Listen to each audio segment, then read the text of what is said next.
Fountain और शिवलिंग में अंतर नहीं करना आता है, ये हैरत की बात है।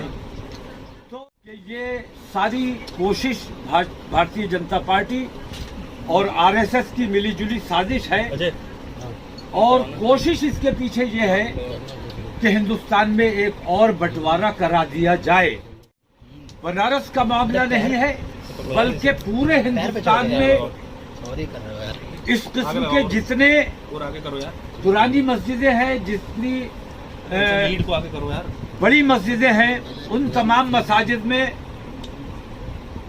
ऐसा हौज पाया जाता है और हर हौज के बीच में एक ऐसा फव्वारा लगाया जाता है जिसके जरिए हौज में पानी भरा और कम किया जाता है। ज्ञानवापी सर्वे मामले पर मंगलवार को सुप्रीम कोर्ट में सुनवाई हुई। सुनवाई के दौरान कोर्ट ने कहा कि अगर वहां कोई शिवलिंग है तो जिला प्रशासन ये सुनिश्चित करे कि मुसलमानों के नमाज को प्रभावित किए बिना शिवलिंग की रक्षा की जाए।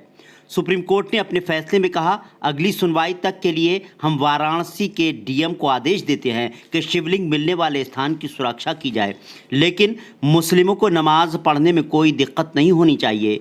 इस मामले में अगली सुनवाई 19 मई को होगी।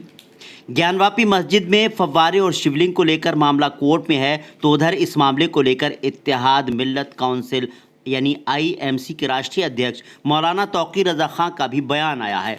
उन्होंने एक प्रेस कॉन्फ्रेंस कर पत्रकारों से बात करते हुए कहा, मौजूदा हालात में देश अपने नाजुक दौर से गुजर रहा है। जगह जगह कौरवों और पांडवों की सभाएं हो रही हैं। ज्ञानवापी के सिलसिले में मैं हिंदू भाइयों से कहना चाहूँगा कि आपके धर्म का किस तरह से मजाक उड़ा रहे हैं। इन्हें फाउंटेन और शिवलिंग में अंतर समझ ही नहीं आता।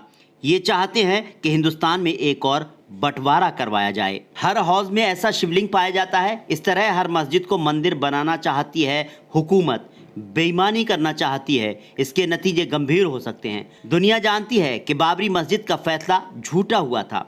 हमारी मजबूरी को कमजोरी ना समझें। जाइए जामा मस्जिद के हौज का फोटो लीजिए। नौमहला मस्जिद में भी पत्थर मौजूद है। मौलाना तौकीर रजा खान ने कहा कि ज्ञानवापी में कानून का मजाक बनाया जा रहा है। कमरों की तलाशी लेने के लिए जिसे भेजा था उसने खुले में जो हौज हैं उसे देखा। अगर ज्ञानवापी मस्जिद में अगर शिवलिंग है तो हर मस्जिद में ऐसा शिवलिंग है।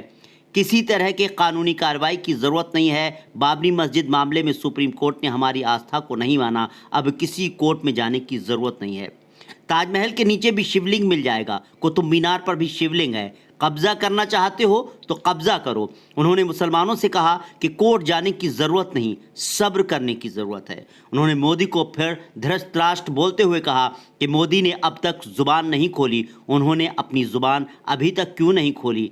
धृतराष्ट्र नरेंद्र मोदी है। अंधेर नगरी चौपट राज, कोर्ट के फैसले से मुसलमान असहमत। ज्ञानवापी के उस फाउंटेन को हुकूमत बेईमानी करके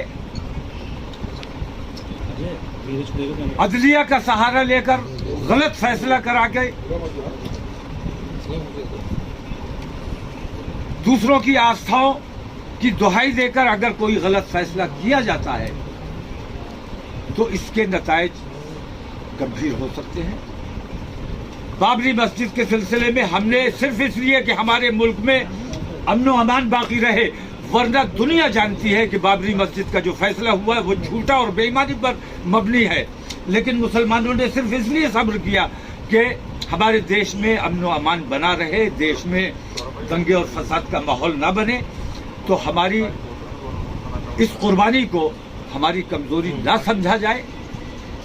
हम किसी भी कीमत पर ये बर्दाश्त करने को तैयार नहीं है। खास तौर से मैं हुकूमत उत्तर प्रदेश से ये मुतालबा करना चाहूँगा कि जिस तरह उत्तर प्रदेश की हुकूमत ने अयोध्या के मामले में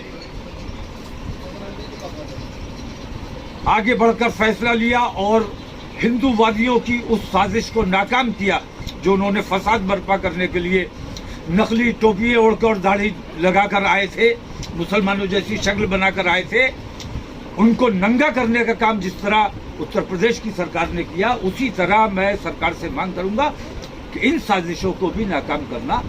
अभी जो मौजूदा हालात चल रहे हैं ज्ञानव्यापी का मामला इस वक्त बहुत तूल पकड़ रहा है। मैं ज्ञानव्यापी के सिलसिले में कुछ नहीं कहना चाहता, सिर्फ इतना कहना चाहता हूँ अपने हिंदू भाइयों से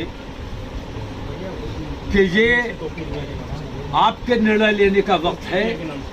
आपके धर्म का और हिंदुत्व का किस तरह ये लोग मजाक उड़ा रहे हैं, मजाक बना रहे हैं, पूरी दुनिया में एक खराब मैसेज जा रहा है। इनको फाउंटेन और शिवलिंग में अंतर नहीं करना आता है, ये हैरत की बात है।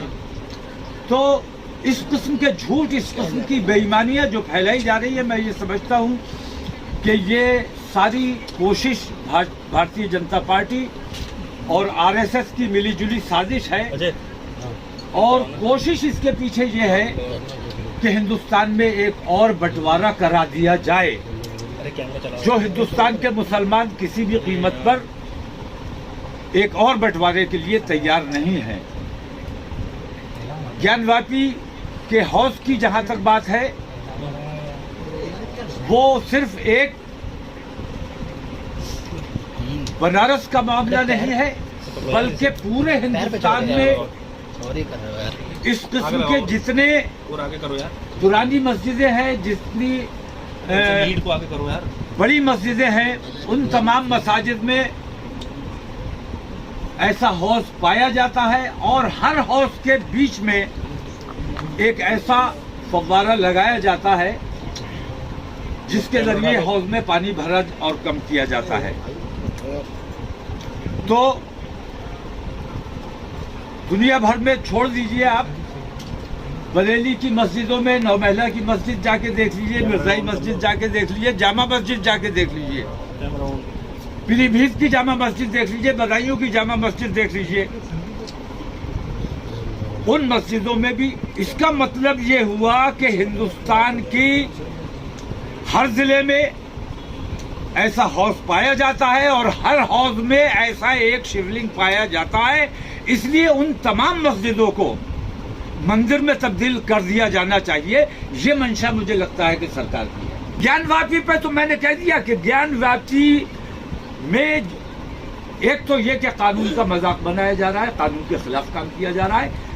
कानून ने, अदालत ने कमीशन बनाया था बंद कमरों का मुआयना करने के लिए, हौज खुले में था।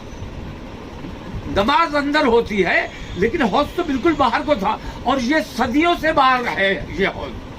और हजारों बार हजारों लोगों ने, लाखों लोगों ने उस हौज को भी देखा है और उस हौज में उस फव्वारे को भी देखा है, लेकिन कभी कुछ नहीं हुआ। तो कमरों की तलाशी लेने के लिए जिसे भेजा गया था, उसे हौज को देखने का इख्तियार नहीं था, फिर भी देखा गया, हमें एतराज नहीं है। लेकिन हौज में जो फव्वारा खड़ा है उसको शिवलिंग का नाम देकर आप किसको गुमराह करना चाहते, किसको नुकसान पहुंचाना चाहते? अपने हिंदुत्व का और अपने समाज का मजाक उड़ाने का काम ये लोग कर रहे हैं। इनके खिलाफ हिंदू समाज को खड़ा होना चाहिए। और अगर ज्ञानव्यापी मस्जिद में अगर वो शिवलिंग है तो ऐसा शिवलिंग मैं कहता हूं हिंदुस्तान के हर सूबे में और हर सूबे के हर जिले में कम से कम शहर की जामा मस्जिद में तो एक तालाब जरूर होता है, तालाब नहीं जिसे हौज कहा जाता है। वो हौज, उस हौज के बीचों बीच फव्वारा होता है, जिसको फव्वारे को अगर वो ज्ञानव्यापी में जो है वो अगर शिवलिंग है तो ऐसा शिवलिंग हर जिले में और हर सूबे में